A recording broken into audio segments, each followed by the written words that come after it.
We are back and at it. The Pastor and the Professor, season premiere, season 3. We left off talking about the deconstruction of the black male athlete due to Richard Sherman, Marcus Smart, and Michael Sam. 2 amateur student athletes and 1 professional athlete. And the deconstruction of the idea, not only the masculinity of the black male, but just caging and censoring the black male as a whole. In my hip-hop class, I teach a hip-hop as a literary narrative course at the LeBourne College in Memphis, Tennessee. Support your local HBCU and ours. And if you support ours, please say my name. Maybe I'll get a bonus. In my hip-hop lit class, we've been dealing with different things. We're dealing with race, socioeconomic, socio-political, gender, sexuality, and theology within rap music, right?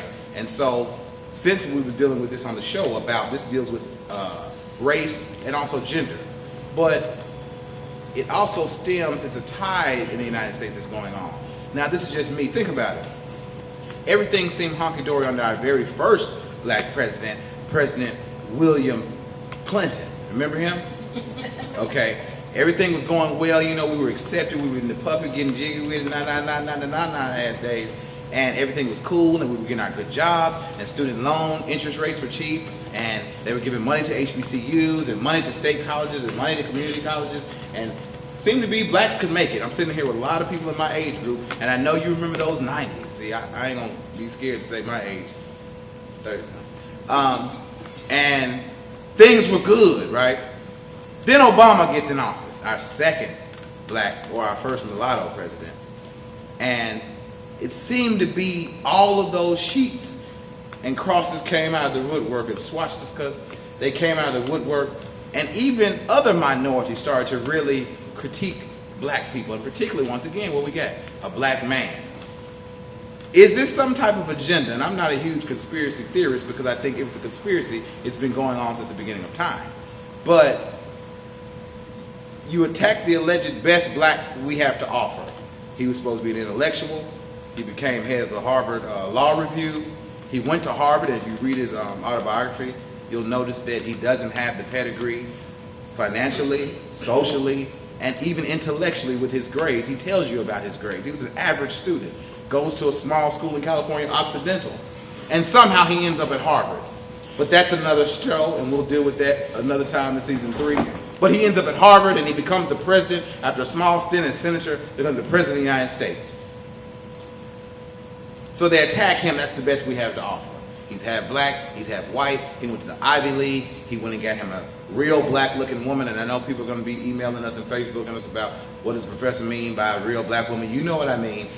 If he had done like who was supposed to be in his predicament, Memphis' own Harold Ford Jr., and had been dating white women or a light-skinned woman, or even don't let her be light-skinned with good hair that didn't look authentically black, he would have never been president. I know. I see people in the crowd. I'll keep my job tomorrow. But do you think that there's a way, or there's something going on where we're assaulting everything about black masculinity as a whole? He's a monkey, he's an animal, those are normal stereotypes, but then they do the same thing with the athletes. We got gay athletes, these guys aren't big black bucks, but this also comes from, look at Jordan Davis and Trayvon Martin. Let's just see how we can assault the young black male. Okay, you like rap music, we're gonna shoot your motherfucking truck up. 10 times. Michael Dillon shoots the truck up 10 times because they allegedly had a shotgun that was never found. Or you go into the store, it's dark, we're in Florida, stand your ground law, 6:30 at night. What's this nigga doing out there? Where is he going to? Don't ask him where he could be going like you probably would ask a non-black person, whether they're Indian, Latino, or white. It's something that's connoted with being black. Then don't have a hood on. Let me get him too. So there's a direct assault on black people's character, black men's character, their idea of black masculinity, and black men as a whole. I want some comments on it.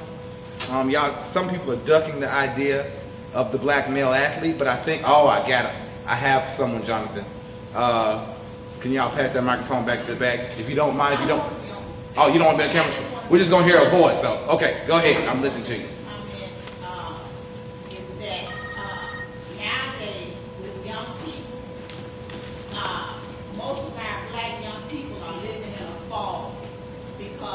What do you mean by fall? I'm getting ready to tell you. Okay. Because racism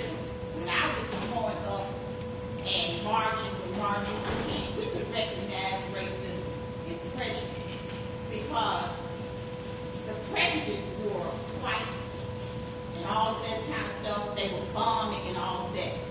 But now our children, young people now don't recognize racism because of Ku Klux Klan and racism. They turn those sheets in for Memphis police department uniforms and police uniforms all over the country. Yes. Not only that, it's in corporate America, Suits. Racism, they're wearing suits and ties. Yes. So our young people, they think we really making it now. Yes. But when you look at it, our young people, black young people are not making it. Worse off, I don't want to ask your age, but my parents are in their mid-60s, 65, 66, and they always had the same message that you do, and they never let my sisters and myself get away from the idea that we had made it. You're exactly right.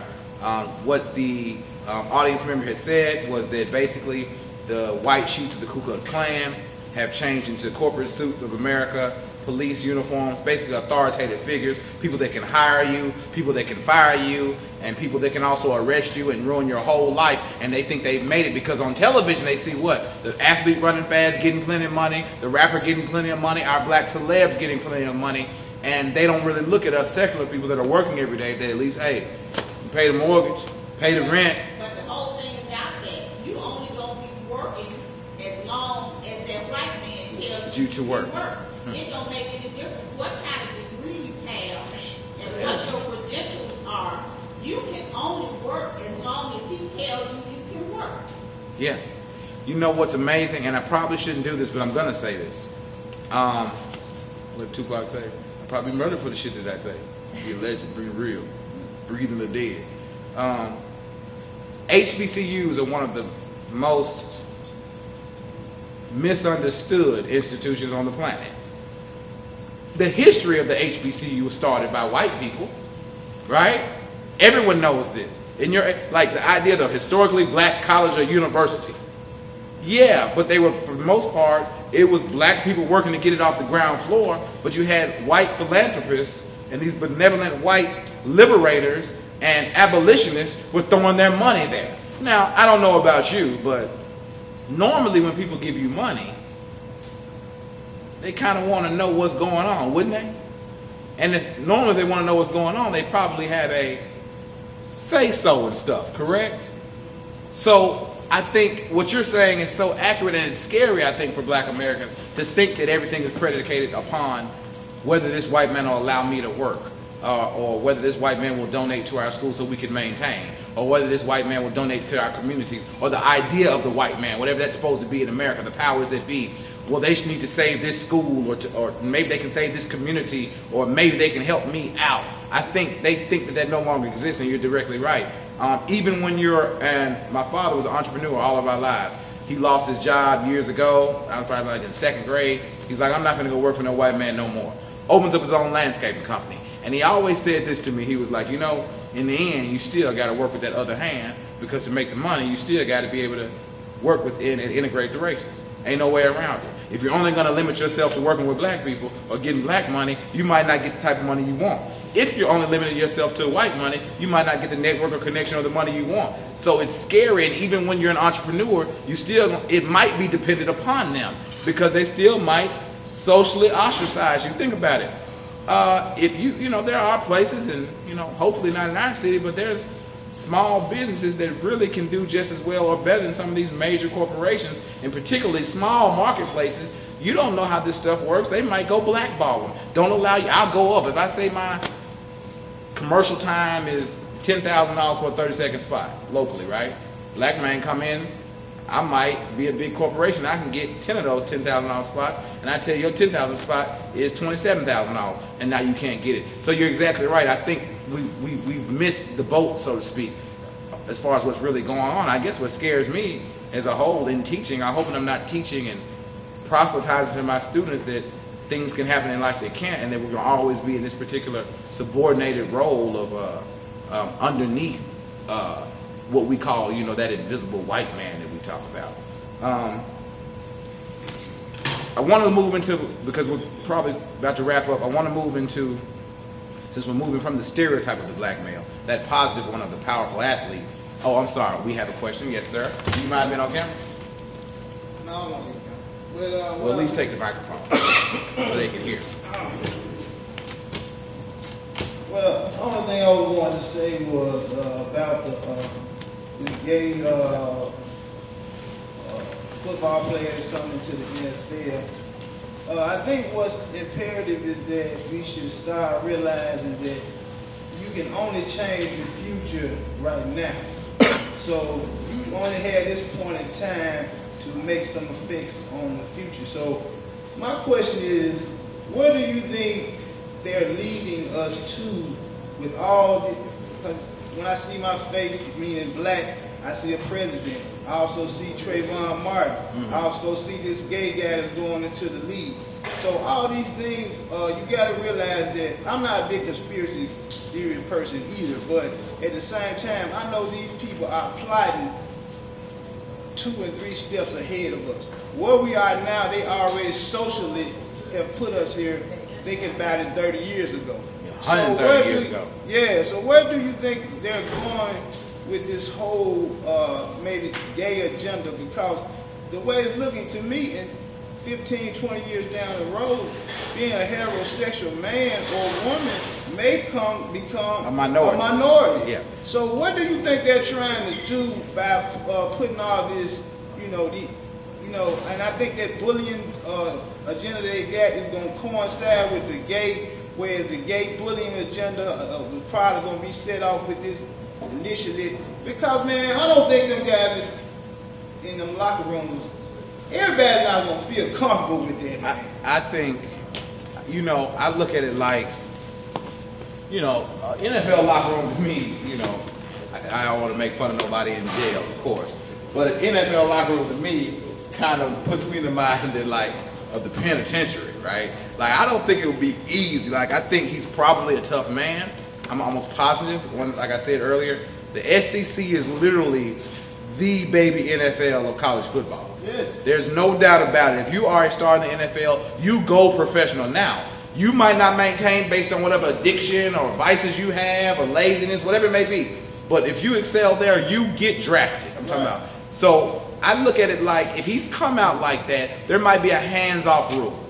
Whoever picks him up, whoever drafts him, there's a huge number of people in this country that I believe are homosexual. And I believe that what happens is, I've never been polled often. People say, well, 50% of blacks do this. I've never been polled, ever. So I believe for the agenda to be so strong, it's similar to the way the feminist movement and the womanist movement, the white versus the black feminist movement of the 70s, piggyback on the 50s and 60s civil rights movement. I think this is piggybacking on that. And I think there's more people than we know because it wouldn't be so strong. If only 4, 5, 8% of the population is openly gay, it couldn't get this much traction. I believe the money makers are behind this. I believe maybe they're not behind it, but they're accepting of it. Me personally, I don't care. If nothing harms my physicality or my family, it doesn't bother me. Discrimination does, but what I'm saying is I don't know where they're going. I'm not sure it's an agenda. I think it's getting to an open world. The idea of progression, particularly with liberals and Democrats, is normally the idea of being accepting and tolerant of all. And I think that's where it's going in this nation. If Obama comes out and say, he supports it though. He supports it. And then, congratulations. Yeah. Does that tell the kids that may be 12, confused about their sexuality, does that tell them, okay, if I turn gay, Obama be proud of me? But you just said something, confused about their sexuality.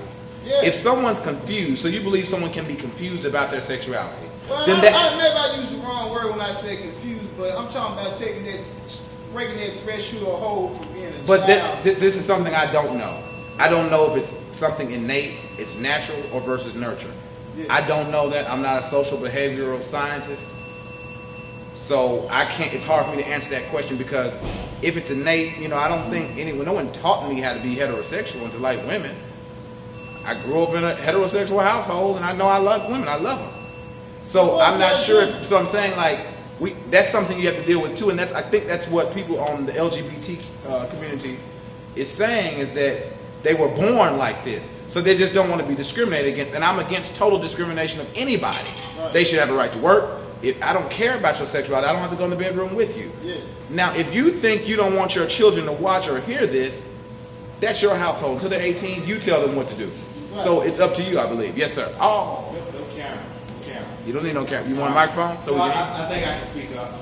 I think in a sense that you answered an earlier question that you proposed to the group, in that the public announcement about these athletes being gay or whatever the case may be. I don't think that's a plight to in any way ostracize African American men or take them down. In fact, I think it's just the opposite. Okay. If you think about it, you mentioned earlier that it's an agenda by whoever, Democrats, liberals, et cetera, et cetera. So we need to step back and think, okay, if they're putting an African American man on the forefront Of this, yeah. by trying to support their agenda, apparently they feel that African American men are more accepted by a larger population in this country. Because if that wasn't the agenda, or if the agenda was to push acceptance of the gay community on the country, and they didn't feel that an African American man was an appropriate person, They wouldn't. put Okay. out, they wouldn't put it out there. Okay. So you. Oh, okay. I never looked at. So that's a different. I like that window. You're saying basically, if they didn't feel like it would work, if a black man could be that vessel, that conduit for homosexuality to be accepted by America, they'd wait till Hillary gets in.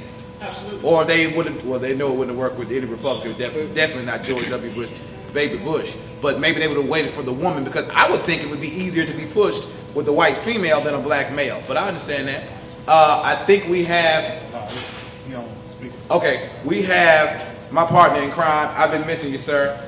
Are you on your magical Bible?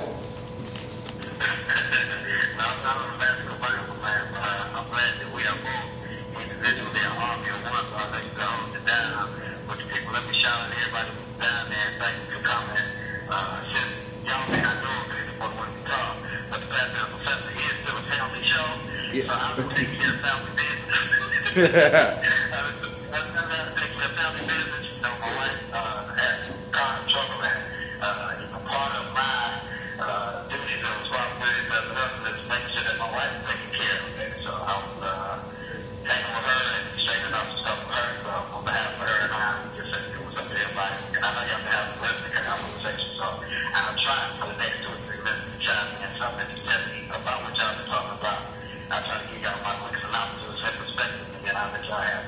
Well, look, you have one of your church members here.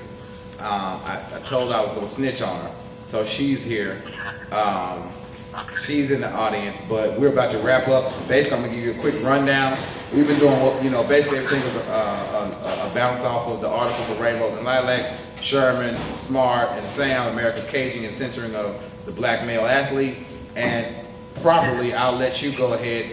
We want to know, really, want to get your perspective, because I'm running out of words and we're about to wrap up. So I'd like to hear what you think about the idea that we've been talking about, is there a black gay male agenda? Are they trying to, is the black man have freedom to expression physical like Smart did, verbally like Sherman, or even to live the life that you want to live like Michael Sam? So give us a little pastor, you know how you do it, Abyssinian Baptist Church and Lamont on College and Strayer and Rhodes, and traveling on airplanes and all that type of good shit. So tell us what you think about this, and then I'll shut it down. So it's on you, baby.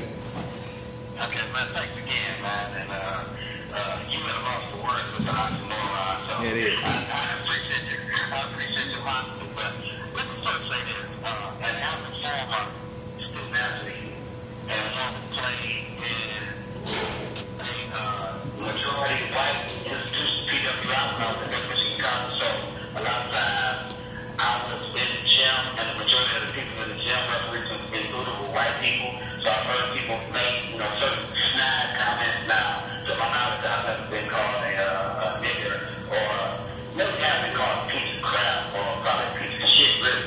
But those type of things never really struck a chord with me, because when you're in that environment, certain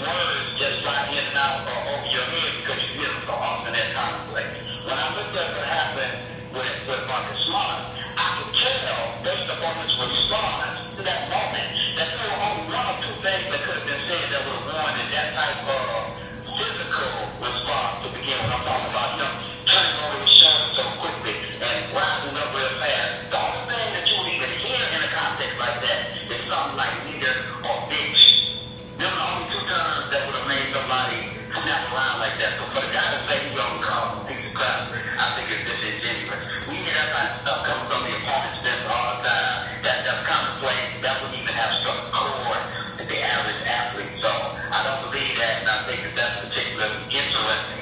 But moreover, the way that the media has covered it, I think, G, goes along the lines of what you're saying about the way the black male athlete is supposed to be being portrayed, and now it is a deconstruction of that. And we see that with Sherman.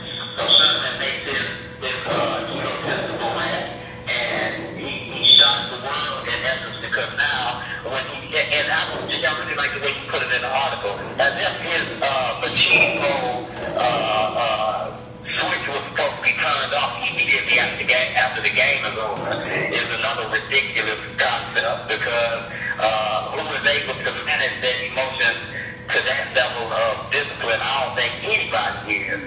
But even if we would have had a Caucasian say something similar, I don't think it would have been portrayed the way he has been portrayed. Hell, he didn't call Justin Bieber a thug, and his rap sheet is a whole lot worse than Richard Sherman. Yeah.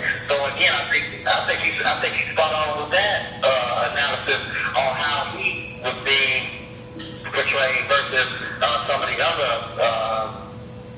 athletes and entertainers, the way that they have been portrayed. And again, it is this concept that we own you, so act like we want you to act. And as it relates to Sam with the sexuality piece, I don't know if there's a gay agenda per se. I do think that it is very, I can't even think of the term, but ambiguous. So there's a very ambiguous take of anything other than hyper-masculine sexuality within the framework of football, because football is seen as such a hyper-masculine sport. So I do think it is interesting to see how he will be received, or what he has said about his sexuality. Does impact his stock in the draft and some of that other stuff. But all of those three individuals together do start to make us think that. And we did a show on this before, and you did a show on this with some of the coaches and stuff like that. Yeah. We said our student athlete on the auction block, and basically it's black male athlete, the new slave. And I think some of what we see in response to what these black men have presented to the public, we do see that, at least for some, and many could say arguably for many, the black male is still supposed to be a slave. You can use your physical bruteness to make a whole lot of money for white people, but definitely don't take enough agency to speak your mind or to defend yourself when you feel like you've been verbally or physically assaulted, or definitely don't not fit within the systematic construct of male sexuality. So that would be my 2 cents, man. I know y'all been rocking and rolling with it, man, and I'm just glad that we have officially kicked off season 3, because it's been a long time coming. And so I'm waiting for the next episode so I can be there in the physical sense and not just in the spiritual sense. Shout out to the Abyssinian member. That's the best church on this side of glory. Y'all better know that. Your Abyssinian member is drinking a lot of liquor and is fallout drunk right now. Now, she ain't, whoever she is, she ain't taking no shit to around the head like helicopter. No, she ain't doing it like that. I lied. That was yellow journalism. I was lying. Appreciate it, man. Get Niecy home, and y'all have a milkshake ministry. All right, peace, bro. All right, peace to the righteous. All right. Without further ado, there's no need to say more. Thank you for coming out. Season 3, The Pastor Professor. You can find us on YouTube. Season 1 and Season 2 are on YouTube. Find us on Facebook, The Pastor and The Professor on Facebook. Pastor or Reverend Earl Fisher, Earl E-A-R-L-E. I cannot spell. I'm black. I can't spell. E-A-R-L-E Fisher on Facebook. G Joyner, G-E-E Joyner on Facebook. Like I said, find us. It's been enjoyable. Hopefully you'll join us again. Season 3 has kicked off. Thanks to John the Killer for doing what he does. Lil Daddy, Pat, Fat Mac, JR, the Abyssinian member, the people that wouldn't want to show their face and just wanted to hear their voice. I'm going to find their name, their social security number, and I'm going to snitch on them. And the government's watching us all anyway because it's bug. Peace to the righteous. Thank you.